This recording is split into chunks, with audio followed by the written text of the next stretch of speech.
सब बड़ा बडेरा वो जी, सब लोग लगाया वो जी, ठाकरिया ने सदिया वो जी।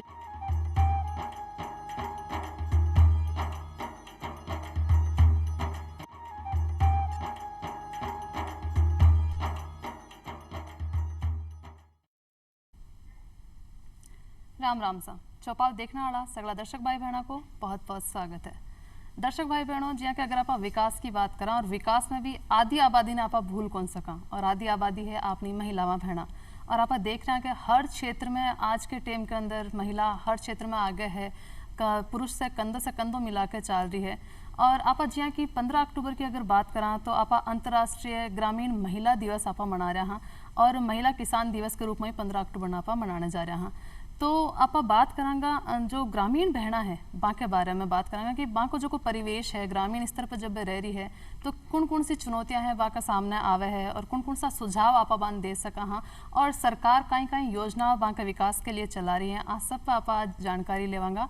और आज आपनो विषय है आत्मनिर्भर और सशक्त महिलावां। तो आ के लिए जानकारी देने के लिए आपने बीच आज पधारी है शारदा मेहता जी। आप सरपंच हैं ग्राम पंचायत कालख जोबनेर से। बहुत बहुत स्वागत आपको शारदा जी। और इसके साथ साथ अपना दूसरा मेहमान है निर्मला जोशी जी। आप state resource person Rajeevika Tonk से। आपको भी बहुत बहुत स्वागत है। तो सबसे पहले तो जी कि आप जाना है कि 15 अक्टूबर ना आप हर साल अंतर्राष्ट्रीय ग्रामीण महिला दिवस मना रहा, तो इको उद्देश्य का है वो आप शारदा जी से जानागा क्यों मनाया जा रहा है? यह है कि ग्रामीण क्षेत्र में जो महिलाएं हैं बाका कार्य ने अगर देखा जाए तो वे दोहरी नीति सु आगे बढ़ रही है। एक पारिवारिक जिम्मेदारी है जिसके मान वे सुबह से ले शाम तक आपके परिवार ने बाकी व्यवस्था करवा में पूरा दिन भर काम करे है, दूसरों पशुपालन और साथ में ही वे कृषि का कार्य में भी आपको सहयोग करे। अतरो काम करवा के बावजूद बाका श्रम ने श्रम के रूप में कौन आक्यों जावे, और इन्हें एक घरेलू सहयोग या बाकी जिम्मेदारी कर ही खत्म कर दियो जावे कि एक महिला सुबह उठे तब सो लेर रात में सोवे तब तक काम करती रहे। इसके बावजूद अगर बाने भी काम के लिए अगर बाने अप्रिशिएट नहीं करियो जावे तो आ एक बहुत गलत चीज है। ये चीज ने लेर संयुक्त राष्ट्र महासभा के द्वारा यह मान्यो गयो कि आ लोग जो महिला हैं ग्रामीण क्षेत्र की ये देश के आर्थिक विकास ने बढ़ावा के अंदर आपको बहुत सहयोग करे है। तो भी सहयोग ने सम्मान दिलावा के लिए बन पहचान दिलावा के लिए 15 अक्टूबर ने अंतर्राष्ट्रीय ग्रामीण महिला दिवस के रूप में मनाया जावे है। बिल्कुल।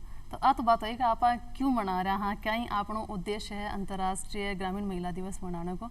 इसके साथ साथ ग्रामीण परिवेश की आप बात करें और शहरी परिवेश की हो तो दोनों में बहुत अंतर हो गया है। तो कई कई तरह की चुनौतियां हैं जो अपने ग्रामीण महिला है वहाँ के सामने चुनौतियां के रूप में है। किन आप चुनौतियां को होगा? सबसे बड़ी चुनौती की बात करते हैं तो सबसे बड़ी चुनौती है लैंगिक भेदभाव।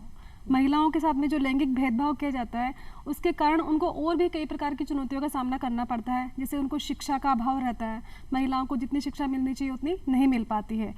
अधिकतर परिवारों में क्या किया जाता है कि हाँ लड़के तो हमको कमा के खिलाएंगे, बेटी तो अपने घर चली जाएगी, तो उनको उतनी शिक्षा का महत्व नहीं दिया जाता है जितना लड़कों की शिक्षा को महत्व दिया जाता है। इसके बाद ही छोटी कम उम्र में लड़कियों का बाल विवाह कर दिया जाता है, क्योंकि जैसे परिवार में अगर 2 लड़कियां हैं तो एक बड़ी है एक छोटी, तो भाई हाँ दोबारा फिर कौन खर्चा करेगा, तुरंत इनका विवाह कर दो, खर्चा बचाने खाते दोनों का विवाह कर देते हैं। तो जिसका नतीजा आज महिलाओं को भुगतना पड़ता है कि वो कम उम्र में उनको ससुराल जाना पड़ता है, कम उम्र में उनके कम उम्र बच्चे हो जाते हैं, ना उनकी खुद की समझ विकसित हो पाती है और ना ही उनके होने वाले बच्चों को वो अच्छा पालन पोषण कर पाती हैं। तो ये आज के ज़माने में बहुत बड़ी चुनौती है महिलाओं के लिए। इसी के साथ साथ महिलाओं को जो समुचित जो पोषण मिलना चाहिए वो भी उनको वहाँ पे नहीं मिल पाता है, क्योंकि महिलाएं कहीं ना कहीं उनको परिवार में ये लगता है कि हाँ महिला हैं, हम क्या करें, कुछ एक जो अपने शुरू से एक सोच बनी हुई महिलाओं के बीच में कि हम तो महिलाएं, हम क्या करते हैं, हम तो घर का काम करते हैं, हमें क्या जरूरत है, पुरुषों को अच्छा मिलना चाहिए, सब कुछ उनको मिलना चाहिए। तो उसके कारण वो अपना खुद के मतलब स्वास्थ्य का भी ध्यान रख पाती है, ना अच्छा भोजन ले पाती है, ना अपने स्वास्थ्य का ध्यान रख पाती हैं। इसी के साथ साथ महिलाओं की जो शारीरिक जो उनके ऊपर शारीरिक मानसिक और एक आर्थिक प्रकार का भी उनके ऊपर उत्पीड़न किया जाता है। है। महिलाओं के शारीरिक, जैसे कि महिलाओं को एक ताना देना बार बार के अंदर, महिलाओं को घर के अंदर कि तुम क्या करती हो, तुम्हारा क्या है, तुम घर का ही तो काम करती हो, सारा दिन पड़ी रहती हो, क्या करती हो, कई प्रकार के उनको मानसिक उत्पीड़न किया जाता है। कई बार घर परिवार की संपत्ति को लेकर कि तुम्हारा क्या है यहाँ पे अधिकार, क्या है, तुम तो अपने बाप के घर से लेके आई हो। कई प्रकार के उनको ताने बाने, एक मारपीट ही एक उत्पीड़न नहीं है, महिलाओं को कई प्रकार के ताने देना भी उनको मानसिक उत्पीड़न कहलाता है। हाँ, तो इस प्रकार की काफ़ी चुनौतियां महिलाओं को सहन करनी पड़ रही है, महिलाओं के सामने आ रही हैं।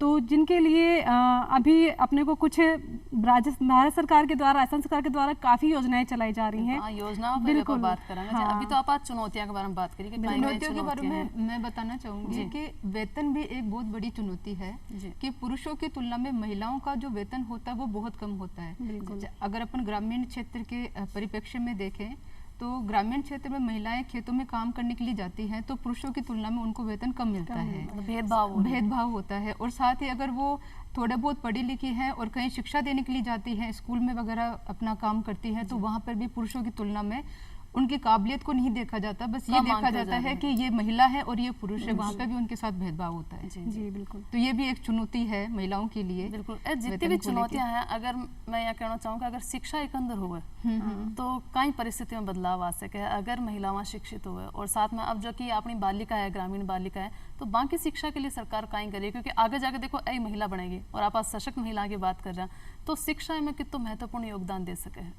शिक्षा एक महिला के जीवन में बहुत बड़ो योगदान, या कह सका है कि सबसे बड़ो योगदान ही शिक्षा ही है। अगर महिला शिक्षित है, लड़की शिक्षित है, तो आगे जा रहा आपका भला बुरा बात के बारे में सोच सके है, कोई भी निर्णय हुए वह ले सके है। और सरकार के द्वारा अति योजनाएं चल रही है कि 12वीं क्लास तक बाने फ्री के अंदर किताबा कॉपियाँ मिले है, यूनिफॉर्म मिले है, 8वीं क्लास तक बाने पोषाहार मिले है।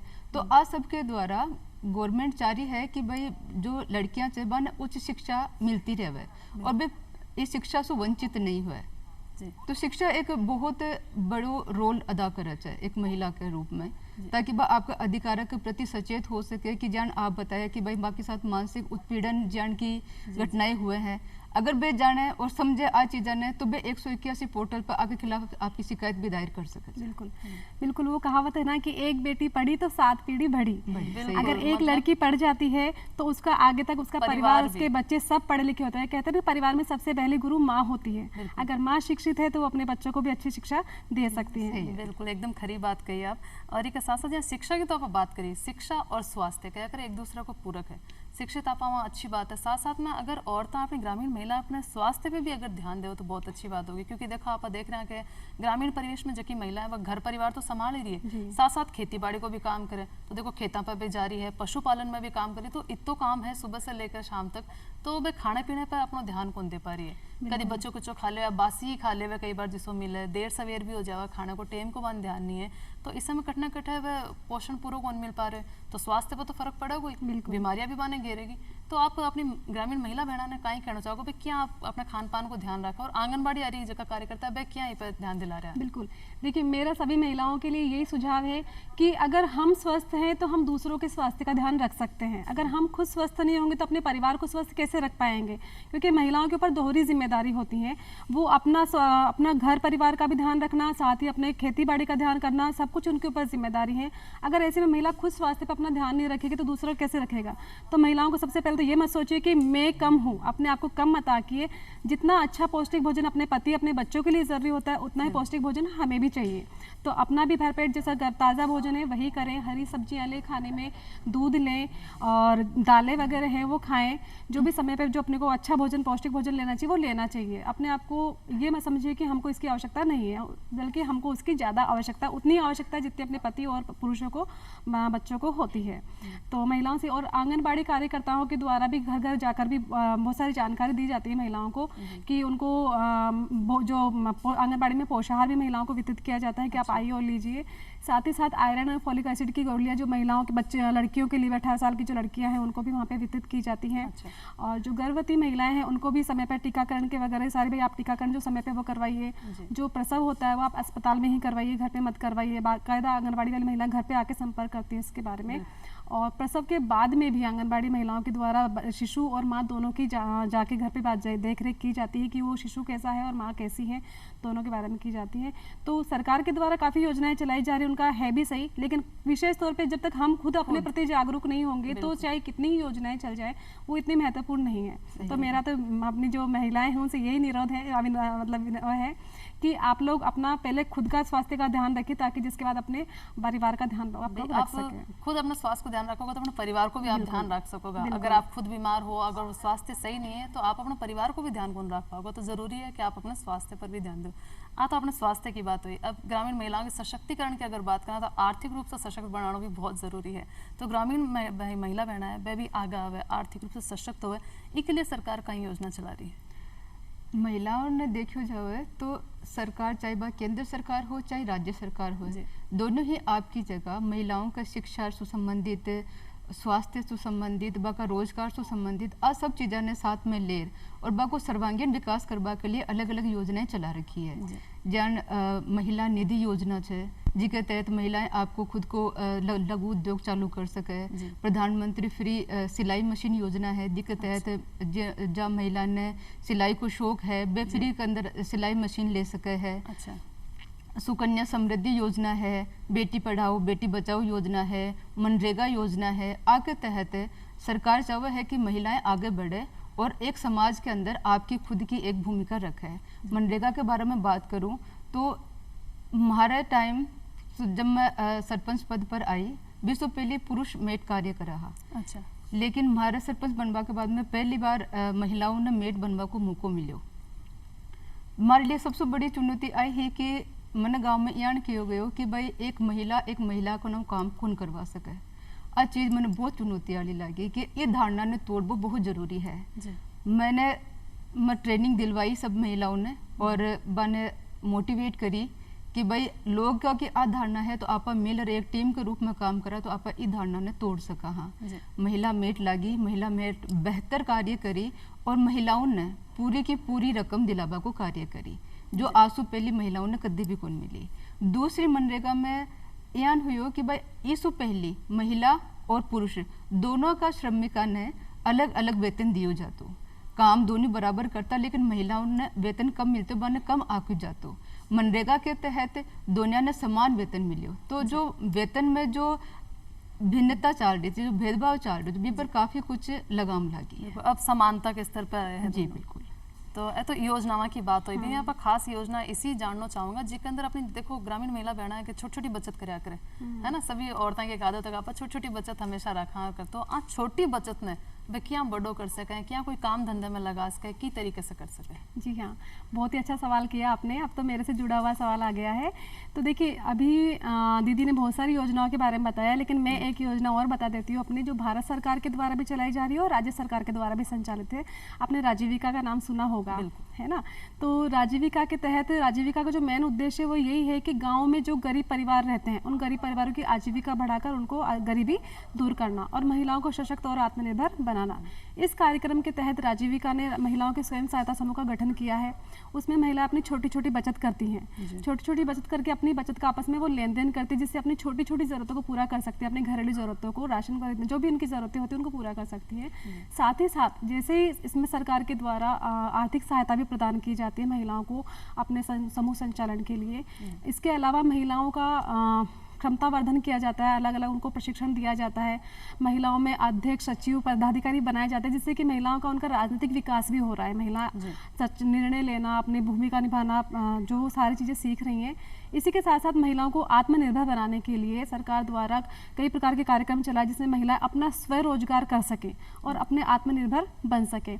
तो उसके लिए महिलाओं को जिस प्रकार की ट्रेनिंग की आवश्यकता होती है वो भी प्रधानमंत्री कौशल विकास योजना के तहत और आजीविका के तहत उपलब्ध करवाई जाती है। मतलब कोई अगर महिला है कुछ काम सीखना चाहे, समझ लो सिलाई को काम है, जी हाँ, पार्लर को काम है, तो अगर वो पूरा तरीके से नहीं आवे ढंग से सीखने के लिए तो वो प्रशिक्षण का फ्री होगा? बिल्कुल फ्री होता है। वो प्रधानमंत्री कौशल योजना के तहत बैच बनाए जाते हैं, जैसे भी 25-30 महिलाएं एक साथ हो जाती है, उनका बैच बनाकर उनको प्रशिक्षण, बिल्कुल, तो वहाँ पे उनको ग्रुप की जरूरत नहीं है, अलग अलग समूह से अलग अलग महिलाएं जो जिस प्रकार का ट्रेनिंग ट्रेनिंग लेना चाहती हैं, अच्छा। उनका बैच बना करके उनको फिर आगे से प्रधानमंत्री कौशल योजना के तहत उनका बैच बनाकर उनको ट्रेनिंग करवाई जाती है, जिसमें उनका रहना खाना सब फ्री होता है। महिला उसके बाद भी महिला जब ट्रेनिंग लेकर के आती है, वहाँ से प्रशिक्षण लेके आती है, तो सरकार द्वारा उनको लोन भी उपलब्ध करवाया जाता है कि महिला जो जिस विषय में उन्होंने काम सीखा है उसको आगे बढ़ाकर अपनी इनकम को बढ़ा सके, आमदनी को बढ़ा सके। अच्छा। तो वो सारा कार्यक्रम आजीविका के द्वारा चलाया जा अब रहा है। अपनी ग्रामीण महिला बहना ने सुझाव भी दियो का कौन सी गतिविधियां हैं जो वो कर सके, क्योंकि कई बार करनो तो आप बहुत कुछ चाहवा, लेकिन अगर आपने कुछ आइडिया ही नहीं है कि अपन दिमाग में आप कहीं कहीं कर सका हाँ, तो वह गतिविधियां कौन सी हो सके जो अपनी ग्रामीण महिला बहना आपके सुन के और वो काम कर सके। जी हाँ, देखिए गांव में अंदर महिलाएं करना चाहे तो बहुत सारे काम है ना, जैसे कि अपन गांव के अंदर लाख की चूड़ियाँ वगैरह बनती हैं, तो लाख की चूड़ियाँ जितनी महिलाओं को आती है बनाना, अगर वो गांव के एक ग्रुप में रह करके वो बनाती हैं और बेचती है तो गांव की महिलाओं की ज़रूरत भी वहीं पूरी जाती है और कुछ महिलाओं को रोजगार भी मिल जाता है। इसी प्रकार सिलाई का है, तो सिलाई के लिए आप महिलाएं रेडीमेड जिन महिलाओं को सिलाई का काम आता है वो महिलाएं कुछ रेडीमेड कपड़ा मतलब कपड़ा खरीद के, कच्चा माल खरीद के और रेडीमेड कपड़ा माल तैयार करके अपने ही गाँव के अंदर, आजकल हाट मेले लगते हैं, वो हाट मेलों में दुकानें लगती है, तो महिलाओं को गाँव के लोगों की ज़रूरत वहीं पूरी होती है और महिलाओं को एक रोजगार भी मिल जाता है। इसी प्रकार गांव में अधिकतर अपने यहाँ पे खेती बाड़ी, कृषि है, पशुपालन का ये वाला काम भी ज्यादा चलता है, तो वो तो अपने महिलाएं कर ही रही हैं। इसके अलावा खेती बाड़ी की आप बात करियो, आप उद्योग धंधा की तो चलो बात करी कि ग्रुप बना के कि आप उद्योग धंधा अलग अलग गतिविधियां कर सका।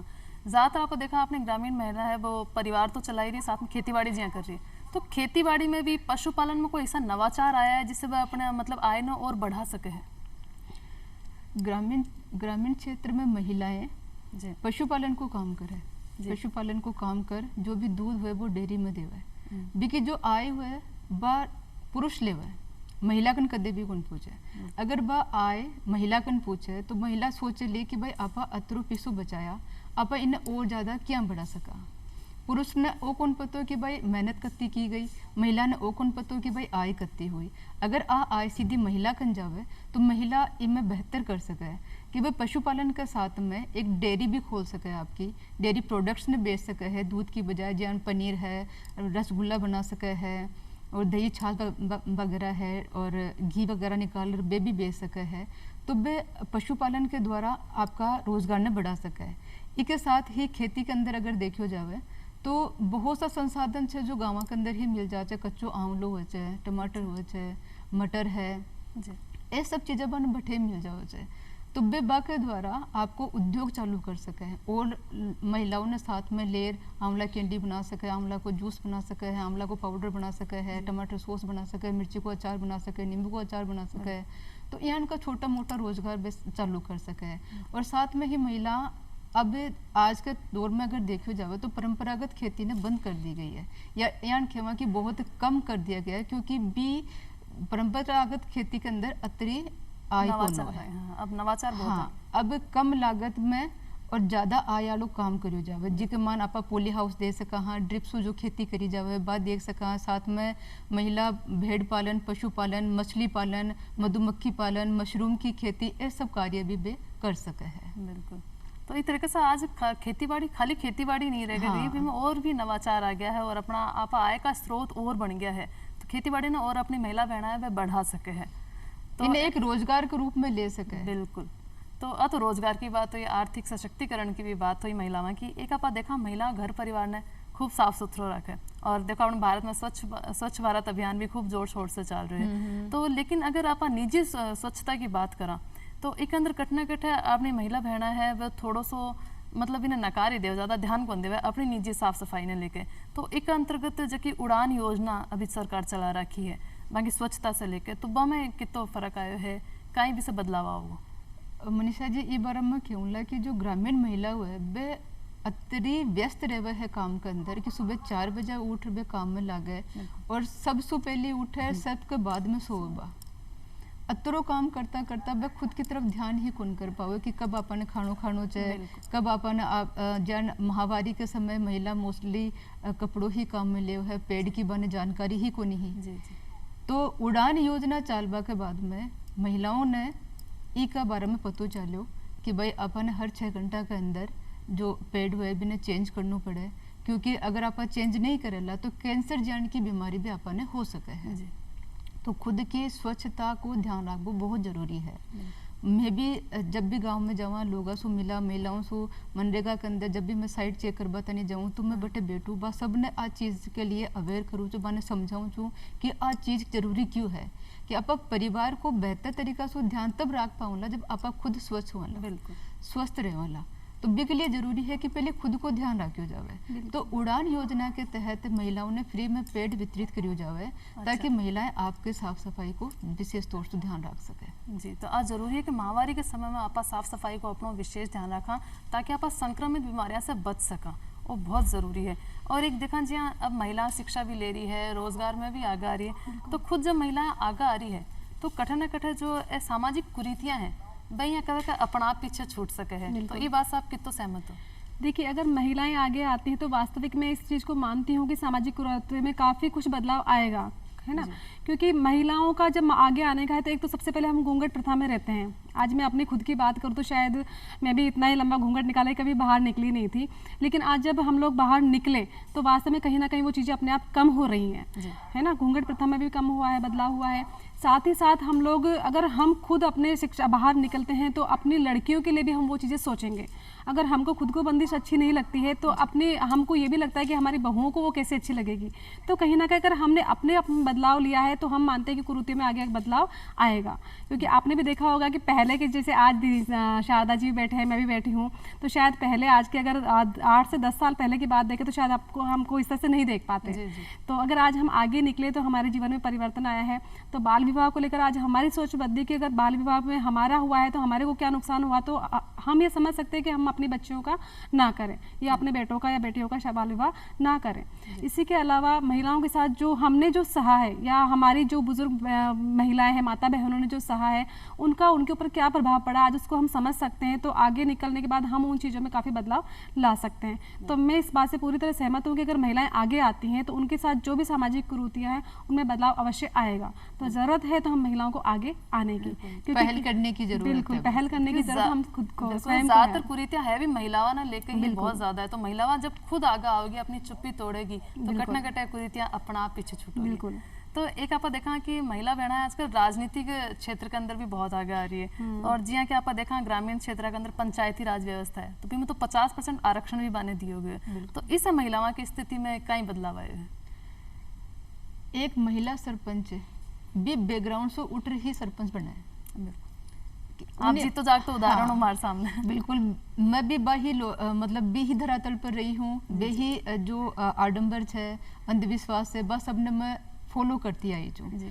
और आज जब मैं एक कुर्सी के ऊपर छूँ तो मैं बात चीज़ें देखूँ छूँ कि भाई कई चीज़ें गलत है और कौन सी चीज़ें है जाने मैं आपा पाँच छोड़ आगे बढ़ सका जा जैन घूंघट पड़ता है।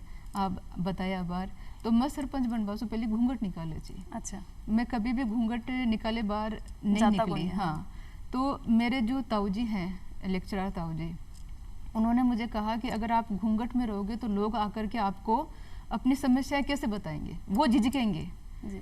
तो उस दिन मैंने निर्णय लिया कि सही बात है कि अगर मैं इस पद पर हूँ और इस पद का अगर ढंग से मुझे निर्वहन करना है तो ज़रूरी है कि मैं घूंघट प्रथा ने हटाऊँ। मैंने सबसे पहले यही काम किया। जब मैं पंचायत में बैठना शुरू की तो मेरी पंचायत में मैं एकमात्र हमारी पंचायत समिति में ऐसी सरपंच हूँ जो अपना काम खुद कर देखती हूँ, मेरे पति या मेरे परिवार से नहीं देखते हैं। तो मैं जार बैठूँ पंचायत के अंदर, महिला आवे है बेझिझक है, क्योंकि महिला सरपंच है तो बा जतरी खुल कोई समस्या के बारे में मन बता सके, बत्ती एक पुरुष ने कौन बता सके। पुरुष भी ये सोच करके आते हैं कि ठीक है वो घूंघट में नहीं है तो हम हमारी समस्या को जा करके उनके सामने रख सकते हैं। तो मैं अब बैठ आराम से हर एक समस्या को सोल्यूशन कर सका, महिला और मैं मिलर।